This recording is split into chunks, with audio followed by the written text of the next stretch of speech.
pekerjaan. Untuk kegiatan selanjutnya kita akan membantu Indonesia caranya makanan.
Baik, terima kasih. Selanjutnya saya akan mengatakan agenda kegiatan kita. Pertama ada pemaparan diskusi, penerapan kegiatan kelas, saran dan diskusi.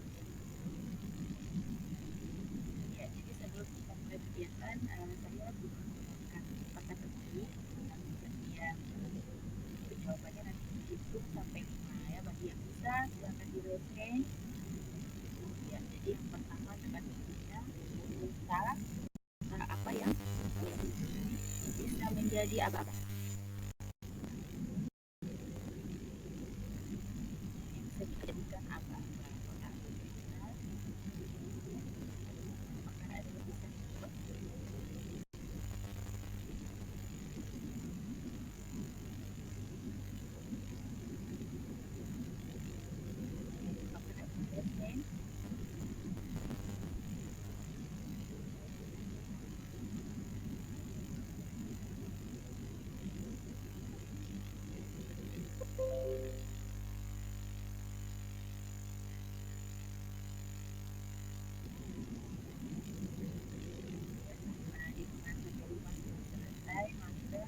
jawabannya adalah total Balikpapan. Jadi kalau kita contohkan ini perhatian dunia Balikpapan tidak adalah kategori yang pertama. Selanjutnya ada kategori yang kedua, negara-negara yang masuk zona teraksi. Nah, kelima teman-teman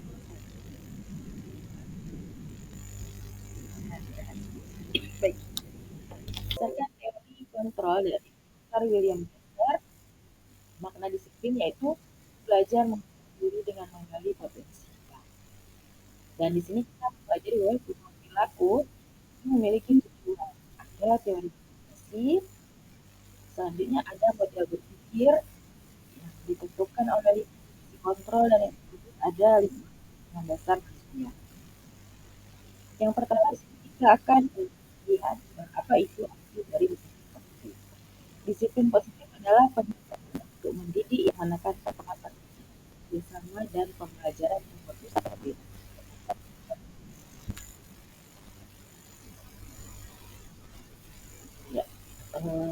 Pentingnya disiplin positif yaitu dengan menerapkan disiplin positif sekolah dapat menciptakan lingkungan yang aman, nyaman bagi murid untuk tumbuh dan berkembang. Nah, dampak positif penerapan disiplin positif adalah peningkatan motivasi belajar, pengembangan keterampilan sosial dan pembentukan karakter yang positif pada murid. Dampak dan disiplin positif ini nanti akan tercermin pada aktiviti yang akan coba kita terapkan di sekolah kita masing-masing. Sebelumnya apakah ada yang bertanya? Baik, kalau tidak ada, lanjut.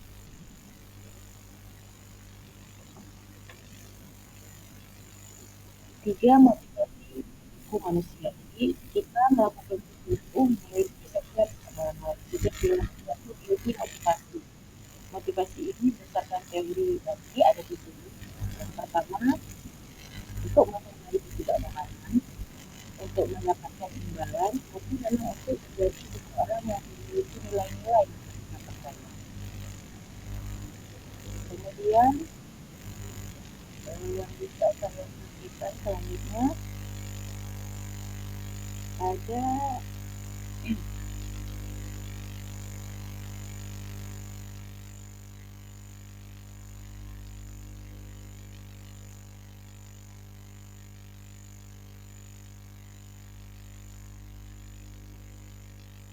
ya contoh misalnya dalam kita motivasi perilaku manusia itu ada misalnya untuk yang muslim melakukan ibadah sholat atau untuk yang non muslim itu misalnya pergi ke gereja pada hari Minggu. Apakah motivasi kita agar dilihat atau apakah kita takut akan neraka? Kan tetapi yang paling baik adalah menanamkan nilai bahwa sholat itu merupakan sebuah kewajiban bagi kita. Selanjutnya ada penghargaan. Penghargaan terkadang memberikan rasa dihukum saat murid tidak mendapatkannya. Jadi saat kita memberikan penghargaan kepada siswa kita, mungkin dia akan merasa bahagia. Tapi bagi siswa lain yang tidak mendapatkannya, maka dia merasa seperti dihukum karena seolah kebahagiaan dia telah diambil oleh penghargaan tersebut. Sedangkan motivasi dalam diri adalah dorongan dari dalam diri untuk melakukan tindakan demi meraih tujuan kita. Selanjutnya contohnya ada keyakinan kelas. Mengapa keyakinan kelas? Karena sebenarnya banyak pertanyaan kenapa bukan peraturan kelas atau kenapa bukan pengaturan kelas. Di sini saya ingin menjelaskan sedikit apa yang saya pahami. Kenapa dinamakan pengaturan? Kesannya kalau kita bisa menganalogikan seperti helm ketika kita berkendara.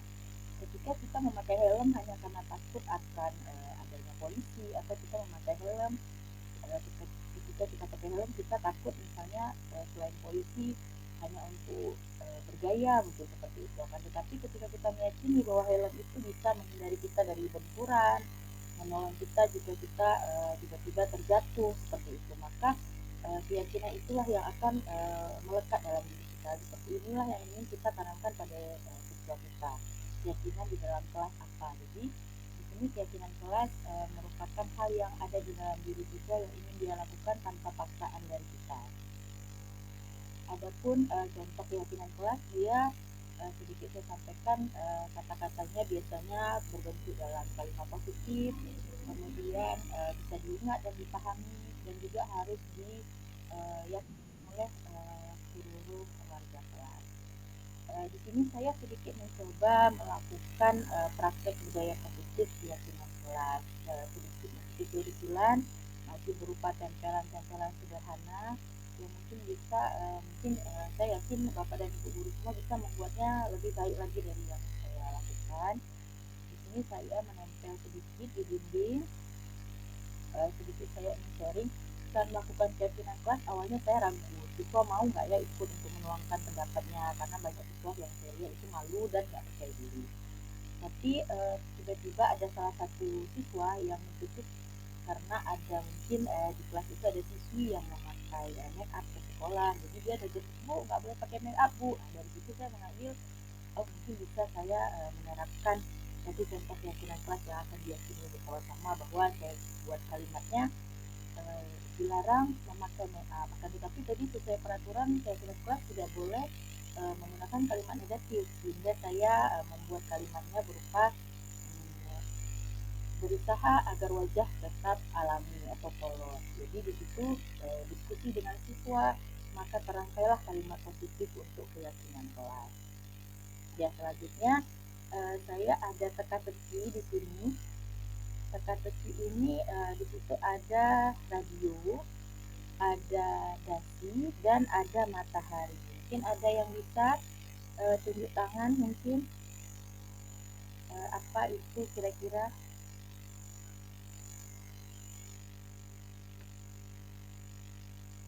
Apakah ada yang bisa kira-kira menjawabnya? Iya, kita hitung sampai 5. 1, 2, 3, 4, 5. Baiklah, karena tidak ada yang menjawab. Di sini ada gambar radio, tapi O-nya disilang, berarti radio.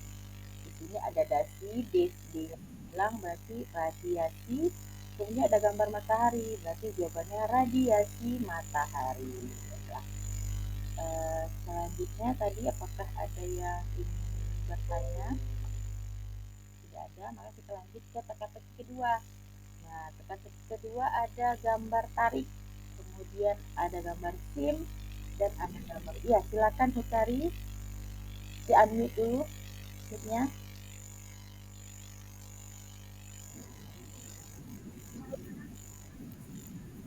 Iya, betul sekali. Kita kasih reaction ya, tepuk tangan dan juga jempol untuk Hutari. Terima kasih sudah berpartisipasi. Jawabannya betul sekali, tarik kesimpulan. Jadi B-nya disilang berupa P. Ya, kita lanjut. Setelah itu ada, maaf sebentar.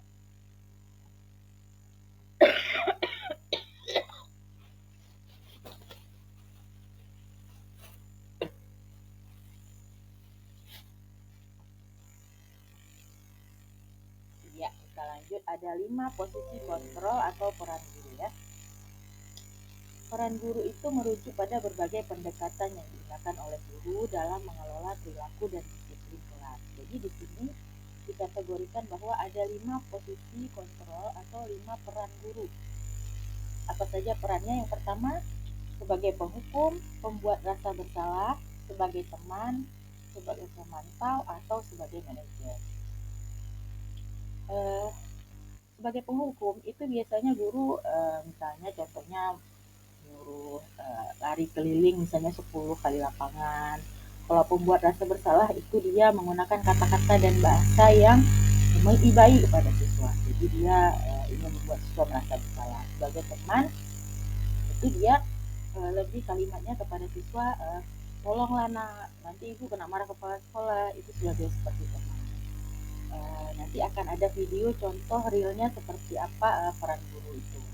Dalam menyelesaikan permasalahan siswa, kita ada namanya restitusi. Restitusi adalah proses menciptakan kondisi bagi murid untuk memperbaiki kesalahan mereka sehingga mereka bisa kembali pada kelompok mereka dengan karakter yang lebih kuat. Di sini ada pola segitiga restitusi.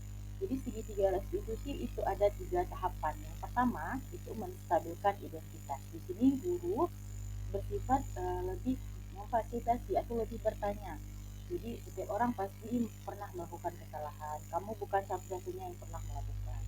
Yang tahap kedua itu validasi tindakan yang salah. Kamu tentu punya alasan mengapa melakukan itu. Adakah cara yang lebih efektif untuk mendapatkan apa yang kamu inginkan? Dan yang terakhir adalah menanyakan keyakinan. Keyakinan kelas apa yang telah kita sepakati? Kamu ingin menjadi orang yang seperti apa? Itu adalah tahapan-tahapan dalam segitiga restitusi.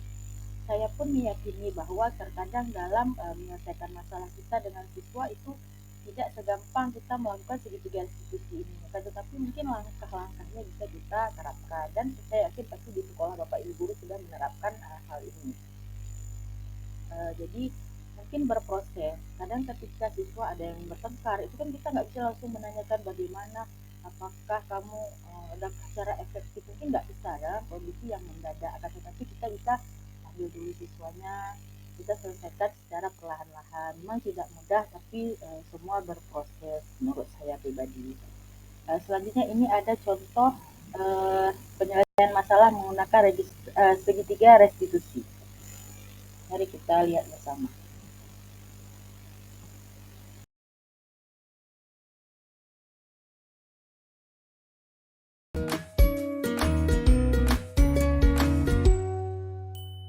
Salam dan bahagia Ibu dan Bapak guru hebat. Pada video kali ini kita akan membahas tentang salah satu program disiplin positif yang diterapkan di lingkungan sekolah yang dikenal dengan nama restitusi.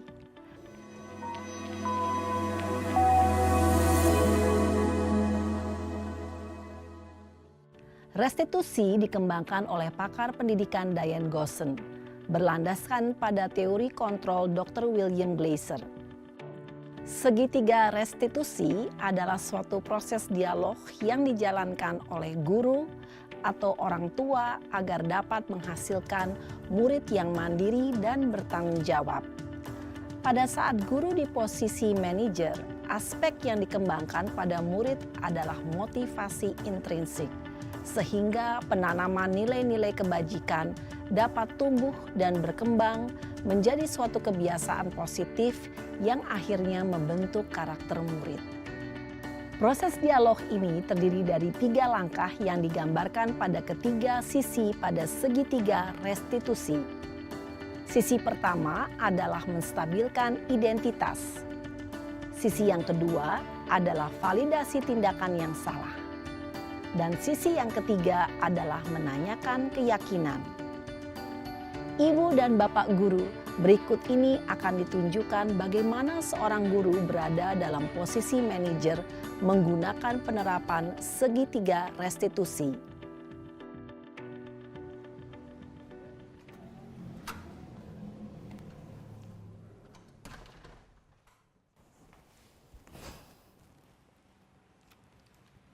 Siang, Sarah. Siang, Pak. Sudah lama nggak ketemu Sarah? Kenapa hari ini ada di sini? Kesel, Pak. Kesel banget. Masa aku dikatain tukang fitnah, Pak? Ya aku marah lah. Aku balik ngatain Eka di depan kelas. Kesel banget. Oh, begitu. Ya pasti kamu marah dan kesal. Bapak juga akan marah apabila ada yang menuduh Bapak seperti itu. Kemudian, pada saat itu kamu mau melakukan apa? Ya saya langsung ngatain Eka lah, Pak. Kesel banget. Saya bentak-bentak dia depan teman-teman lain. Oh, begitu. Pasti kamu melakukan seperti itu karena suatu alasan tertentu, bukan? Iyalah, masa saya diam saja, Pak? Ya saya bela diri lah. Masa saya dituduh tukang fitnah? Ya wajarlah. Mempertahankan harga diri itu sesuatu yang penting buat kamu. Untung kamu tidak bertindak lebih gegabah lagi. Hanya membentak-bentak. Iya, Pak. Untung saya masih bersabar dan hanya membentak saja. Sudah gemes padahal. Saya pasti bela diri lah. Ya pasti ya. Tapi kamu memilih untuk tetap bertahan dan bersabar. Kamu memilih untuk tidak berbuat lebih parah lagi, bukan? Iya. Nah, sekarang coba kita lihat lagi. Tindakan kamu yang bentak-bentak Eka di kelas. Tindakan kamu itu kira-kira sesuai dengan keyakinan kelas atau prinsip kamu tidak? Enggak lah, Pak. Capek, Pak, jadi pemarah. Jadi keyakinan atau prinsip mana yang kurang sesuai dengan keinginan kamu? Ya, saya sebenarnya sangat menghargai orang lain. Mungkin saat itu saya menjadi emosi, jadi tidak menunjukkan sikap itu. Kamu meyakini tidak? Menghargai orang lain itu penting buat kamu. Yakinlah, Pak. Iya, setuju. Kita harus saling menghargai. Namun, ada juga keyakinan yang kita sepakati yang perlu kita jalankan apabila kita sedang marah, bukan? Ya saya bisa lebih proaktif, mulai dengan diri sendiri.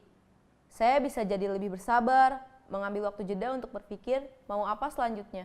Kira-kira kamu bersedia memperbaiki masalah ini tidak? Bersedia, Pak. Kalau kamu memperbaiki masalah ini, kamu akan menjadi orang seperti apa? Saya akan menjadi orang yang bertanggung jawab kali ya, Pak. Dan senantiasa proaktif. Iya, menurut kamu bagaimana rasanya menjadi orang seperti itu? Ya nyaman lah. bangga bisa bersabar dan menahan diri. Baiklah kalau begitu. Yuk kita pikirkan bagaimana memperbaiki masalah ini.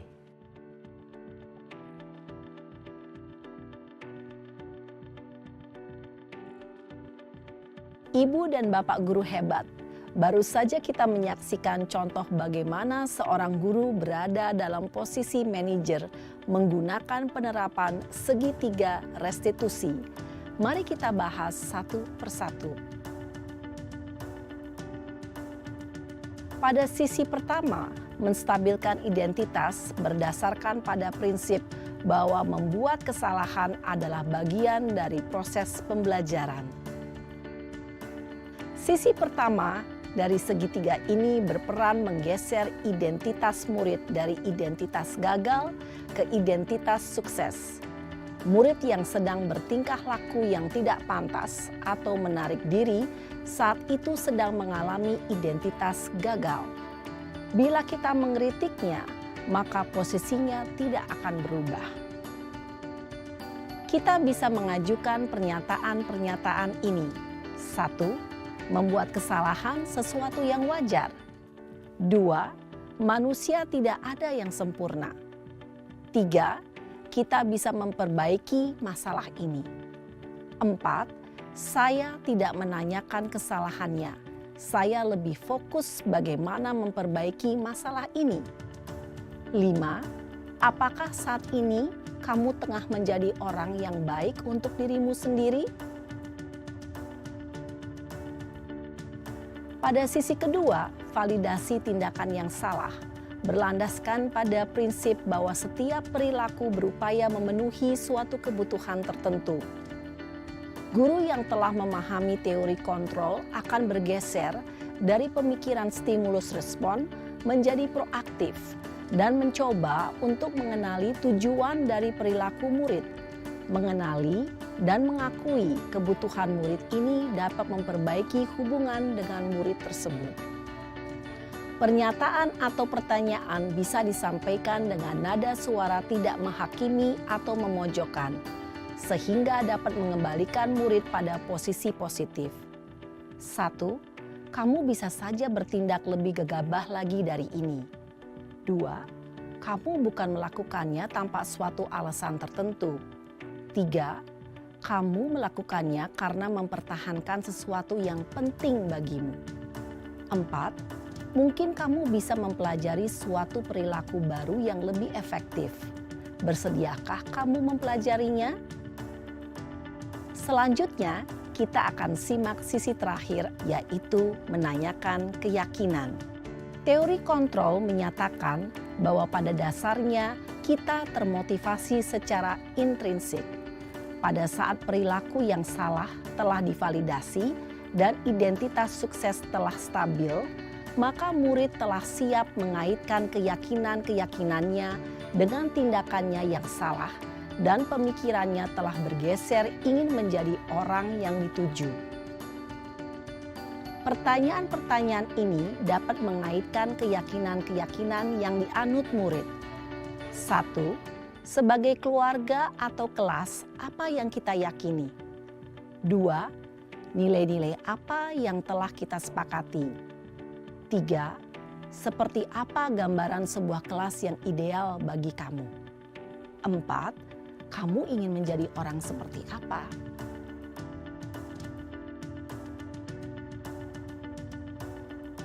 Dalam menerapkan segitiga restitusi, perlu diperhatikan beberapa hal, yaitu 1.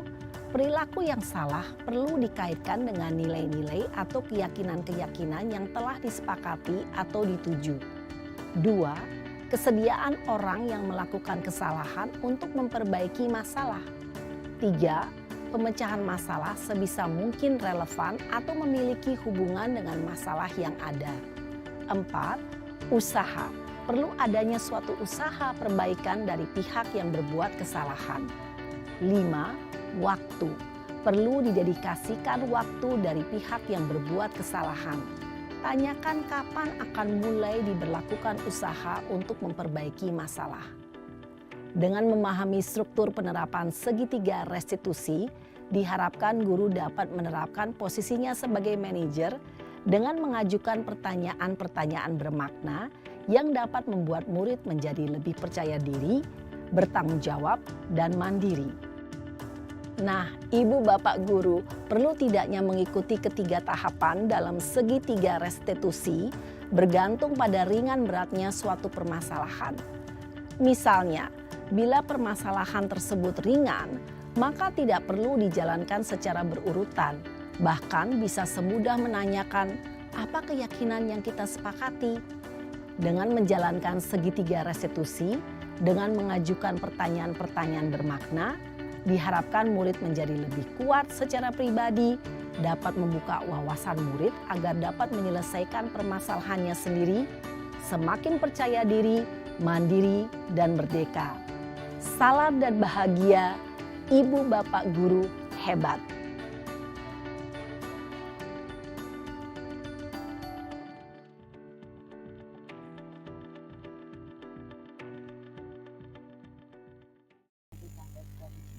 Di awal bahwa ini merupakan proses yang tidak mudah, tetapi mungkin perlahan bisa kita terapkan.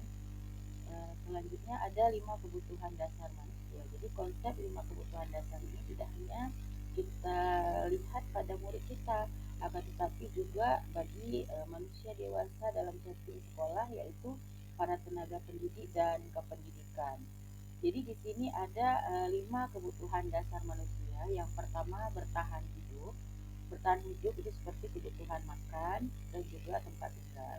Ada kasih sayang dan rasa diterima, ini berupa perhatian. Ada kebebasan, seperti dia diberi kesempatan untuk memberikan pendapat. Ada kesenangan, yaitu berupa bermain. Dan ada penguasaan di saat dia diberi tanggung jawab. Selanjutnya ada saya membuat sedikit contoh seperti apa 5 kebutuhan dasar manusia jika kita terapkan kepada siswa kita. Di sini ada contoh, seorang guru bingung dengan sikap salah satu muridnya bernama Dodi karena sering mengambil bekal temannya. Nah, jadi di sini kita lihat jika alasan dia jika dia alasan memanggil bekal temannya karena ibunya tidak menyiapkan bekal sehingga ia lapar, maka itu yang tidak terpenuhi adalah kebutuhan dasar bertahan hidup. Yang kedua, jika dia mengambil bekal temannya agar dipanggil guru, maka itu berarti dia tidak terpenuhi kebutuhan dasarnya berupa cinta dan kasih sayang. Jika dia mengambil bekal temannya karena senang melihat temannya kesal, maka itu yang tidak terpenuhi adalah kebutuhan kesenangan. Yang keempat, jika dia mengambil bekal temannya agar sama-sama mereka tidak punya bekal, berarti itu kebebasan. Dan yang terakhir, jika dia mengambil bekal karena ingin ditakuti temannya, maka itu penguasaan. Seperti itulah contoh 5 kebutuhan dasar. Di sini kita akan berdiskusi sedikit tentang tantangan apa yang akan kita hadapi. Yang pertama nanti ada tantangannya yang pasti perbedaan individu di kelas kita. Maka dari itu keyakinan kelas sangat kita butuhkan untuk menyatukan atau menyamakan persepsi. Yang kedua, keterbatasan waktu karena siswa lebih banyak di rumah sehingga yang lebih perlu untuk melihat ya atau mengontrol di situ tentang kebutuhan dasar ini adalah orang tua. Kemudian respon orang tua dan masyarakat yang mungkin banyak orang tua dan masyarakat tidak mengerti bahwa itu kebutuhan dasar yang harus dipenuhi bagi siswa. Dan yang terakhir, dukungan warga sekolah. Tidak dipungkiri bahwa warga sekolah seperti rekan sejawat dan juga mungkin dari pihak komite dan kepala sekolah tidak sepenuhnya mendukung. Jadi itu bisa menjadi tantangan bagi kita dalam menghadapinya. Tetapi jika kita mencoba sedikit demi sedikit ditambah dengan waktu juga, mungkin proses ini akan berjalan sesuai dengan visi yang akan kita inginkan. Di sini kita ingin berbagi pengalaman dan juga saran mungkin tentang bagaimana, apakah kita kesepakatan kelas atau mungkin ada yang ingin bertanya atau ada yang ingin berbagi pengalaman bersama, mungkin boleh raise hand. Silakan Ibu Utari.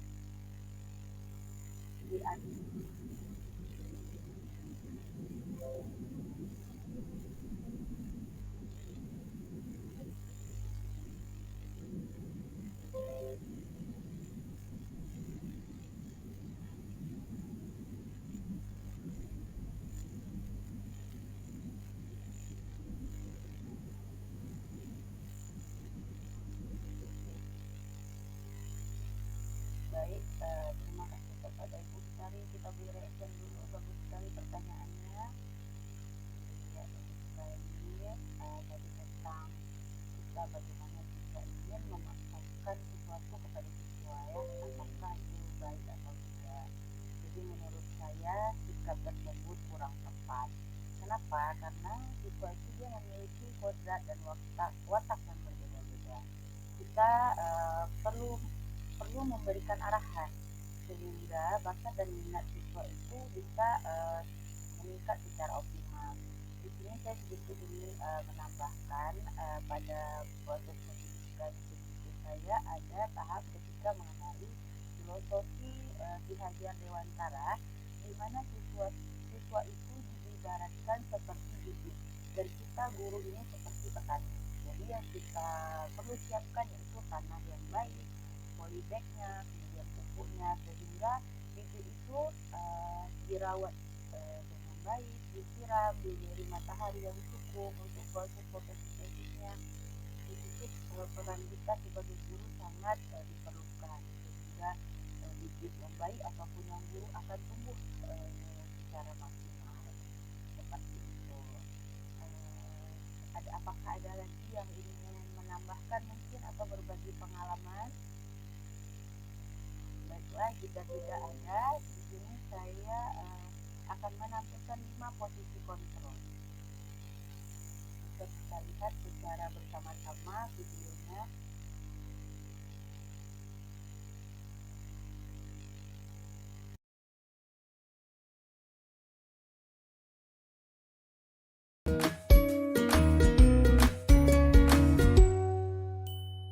Salam bahagia Ibu dan Bapak guru hebat. Dalam penerapan disiplin positif restitusi, salah satu program yang dikembangkan adalah 5 posisi kontrol. 5 posisi kontrol dalam restitusi adalah proses perjalanan seorang pendidik agar dapat mengenali dirinya.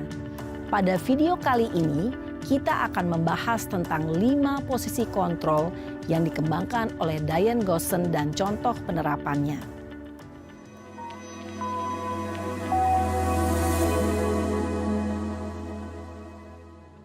5 posisi kontrol itu adalah 1. Posisi penghukum. 2. Posisi pembuat merasa bersalah. 3. Posisi teman. 4. Posisi pemantau atau monitor. Dan 5. Posisi manajer. Untuk lebih memahami kelima posisi tersebut, mari kita saksikan kasus Naren yang terlambat hadir 20 menit di sekolah dan melihat bagaimana kelima posisi kontrol dalam menghadapi masalah tersebut.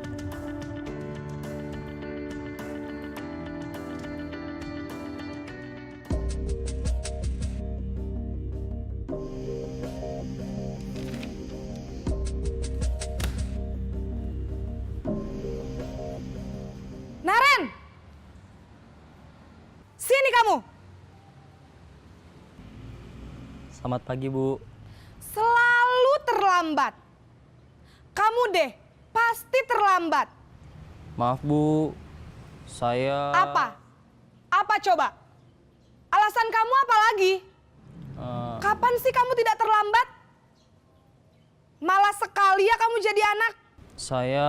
Dasar pemalas. Gak kapok-kapok sih kamu. Sudah berapa kali terlambat? Sana. Kamu keliling lapangan basket 2 kali. Kenapa saya harus keliling lapangan basket, Bu? Kenapa? Kamu mau lawan ibu? Berani-beraninya jawab. Sudah terlambat, masih berani jawab pula. Sekarang, keliling lapangan basket 5 kali sekalian. Biar kapok. Cepat. Pergi sana ke lapangan basket.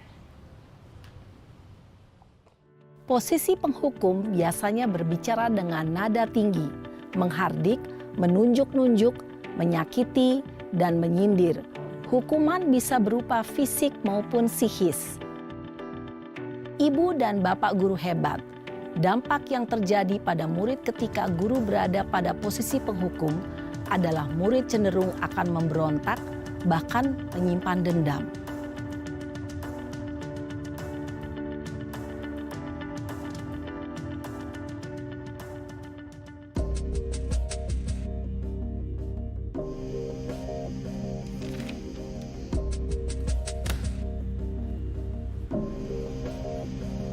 Naren!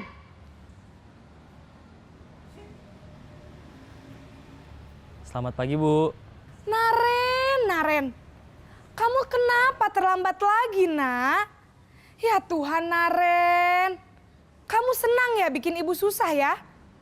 Kalau kamu terlambat lagi, nanti ibu yang ditegur bapak kepala sekolah, Nak. Disangka ibu tidak bisa membina kamu. Duh, gimana ini? Maaf, Bu. Duh, Gusti Naren. Kamu suka ya kalau ibu ditegur bapak kepala sekolah? Terus, sekarang ibu harus tulis apa ini di buku absen?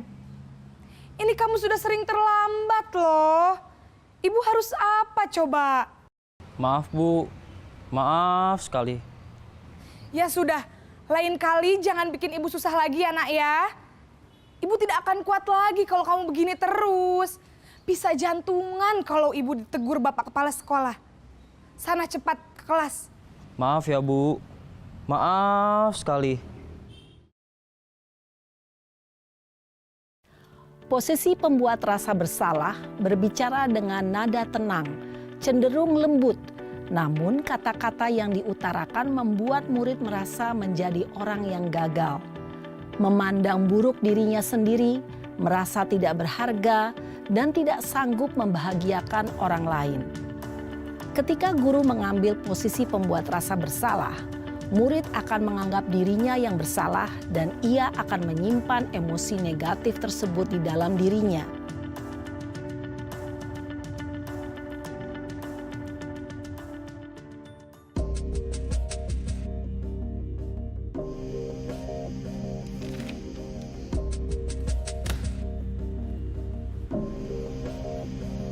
Naren!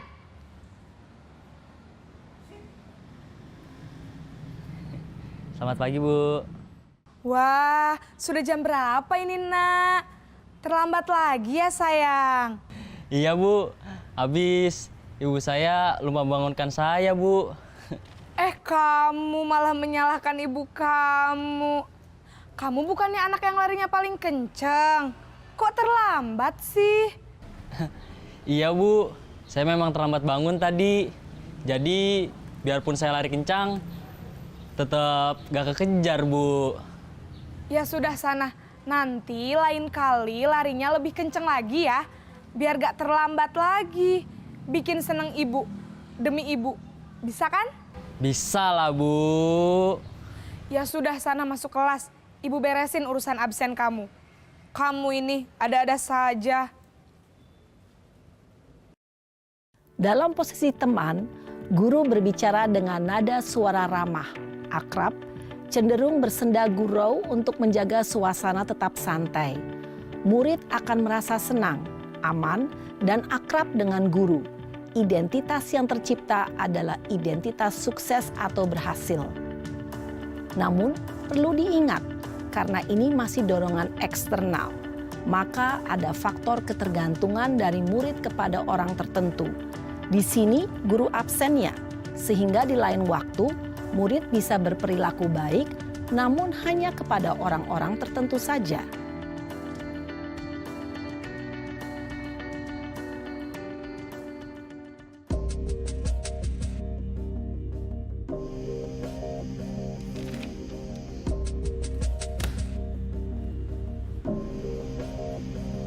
Naren!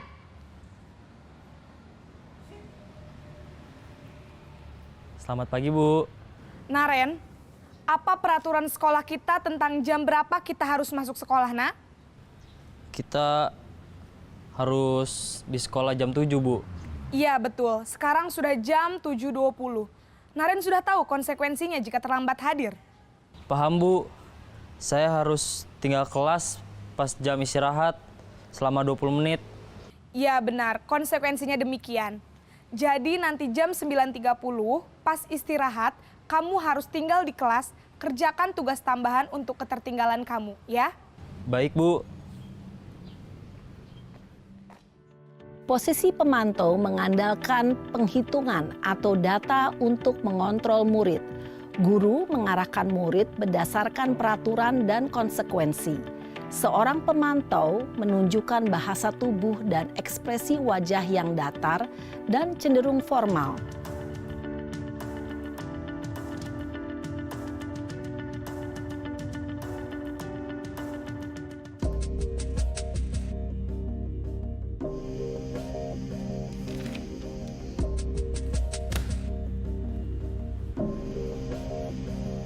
Naren!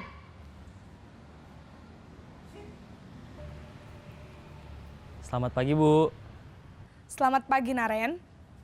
Maaf, Bu. Saya terlambat. Iya, sekolah masuknya jam 7, sekarang sudah jam 7.20. Jadi sekarang bagaimana ini, Naren? Maaf, Bu. Saya lupa setel alarm saya semalam. Baiklah, menurut kamu, keyakinan sekolah yang mana yang perlu kamu tingkatkan? Menghargai diri sendiri dan orang lain mungkin ya, Bu. Setuju. Jadi, apakah Naren meyakini prinsip saling menghormati tersebut? Iya, Bu. Saya meyakininya. Apakah Naren bersedia memperbaiki masalah keterlambatan ini? Bersedia, Bu. Bagaimana kamu akan perbaiki masalah keterlambatan ini? Saya akan coba untuk tidak lupa menyetel alarm saya, Bu. Baik, kalau Naren lupa menyetel alarm di rumah, ada orang yang kira-kira bisa bantu mengingatkan tidak? Ada, Bu. Kakak saya, Kak Ema. Ada lagi selain Kak Ema? Selain Kak Ema, ada ibu saya. Baik, jadi yang mengingatkan Naren adalah Kak Ema dan ibu kamu ya? Kira-kira akan mulai setel alarm kapan nih, Naren? Setelah pulang sekolah, akan segera saya lakukan. Baik, jadi Naren akan setel alarm untuk bangun besok pagi dan akan diingatkan oleh kakak dan ibunda Naren ya. Ada lagi yang mungkin perlu dilakukan, Naren? Agar tidak terlambat bangun lagi. Tidak ada, Bu. Baik, Naren. Terima kasih untuk kerjasama kamu. Sekarang kamu perlu kembali ke kelas untuk belajar. Baik, Bu. Terima kasih. Posisi manajer adalah posisi kontrol yang disarankan untuk membimbing murid memiliki sikap disiplin yang positif, yaitu murid yang mandiri, bertanggung jawab, dan dapat memecahkan masalah. Tujuan dari posisi ini adalah agar murid dapat berefleksi atas tindakannya. Guru akan dengan tulus memberikan pertanyaan-pertanyaan bermakna, sehingga membuat murid dapat belajar dari kesalahannya dan mencari sebuah solusi untuk menyelesaikannya. Ibu dan bapak guru hebat, setelah mengamati adegan kelima posisi kontrol tadi, kira-kira posisi mana yang paling ideal? Posisi mana yang dapat menunjang motivasi intrinsik murid? Ya, tentu posisi manajer. Posisi ini memang posisi ideal yang ingin dituju setiap pendidik. Pada posisi inilah, guru dapat menerapkan disiplin positif yang berpihak pada murid, yang memerdekakan murid. Perjalanan seorang pendidik tentunya tidak mudah untuk sampai pada posisi seorang manajer. Namun, tujuan kita pasti, yaitu menciptakan murid-murid yang mandiri, merdeka, dan bertanggung jawab. Semoga penggambaran 5 posisi kontrol yang telah diperlihatkan ini dapat menjadi ajang refleksi bagi kita semua, agar dapat terus mengasah dan menerapkan disiplin positif yang memerdekakan murid. Mari terus berlatih dan bersemangat. Selamat menerapkan. Salam dan bahagia, Ibu dan Bapak Guru hebat.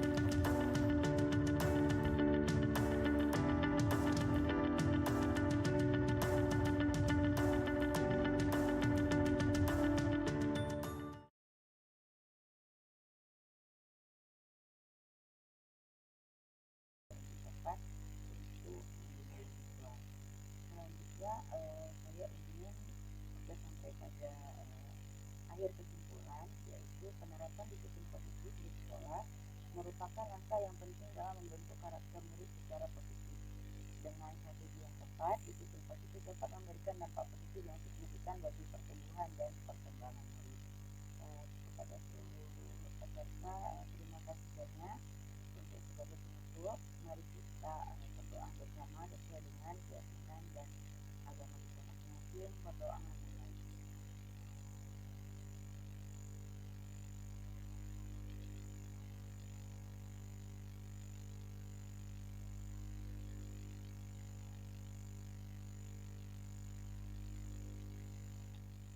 berdoa selesai. Selanjutnya sesi foto bersama. Ya. 1, 2, 3. Terima kasih kepada seluruh peserta yang sudah menyediakan waktu. Semoga kita dapat sedikit mengambil hikmah ataupun sedikit mengambil sebagai refleksi pada kegiatan kita malam hari ini. Saya ucapkan terima kasih banyak. Selamat malam. Wabillahi taufiq wal hidayah.